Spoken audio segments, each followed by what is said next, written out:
महाराष्ट्रामध्ये शक्तीपीठ महामार्ग शेतकऱ्यांच्यावर लादला जातोय, ज्याला 86,000 कोटी रुपये खर्च येणार आहे.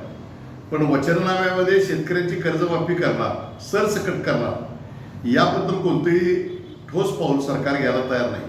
म्हणून आम्ही शेतकरी कर्जमुक्ती दिंडी या ठिकाणी आयोजित केली आहे. 10 ऑगस्टला रवळनाथ मंदिर चंदगड येथे एक शेतकऱ्यांचा महामेळावा घेऊन या दिंडीची सुरुवात होणार आहे. या दिंडीच्या उद्घाटनाला खासदार विनायक राऊत, सुनील प्रभू, नितीन बारोडे पाटील, त्याचबरोबर अरुण दुधवडकर, संजय पवार आणि शिवसेनेचे सर्व आमचे जिल्हा प्रमुख, सर्व सहसंपर्क प्रमुख आणि सर्व पदाधिकारी यामध्ये सहभागी होणार आहे. या दिंडीचा शुभारंभ झाल्यानंतर तो रथ 4 दिवसाकरता या कोल्हापूर जिल्ह्यामध्ये फिरणार आहे. यामध्ये 12 तालुके आणि 10 विधानसभा क्षेत्र आणि शहरी क्षेत्रामध्ये सुद्धा फिरणार आहे. आणि याची अंतिम जे गाव आहे ते नरसिंहवाडी आहे.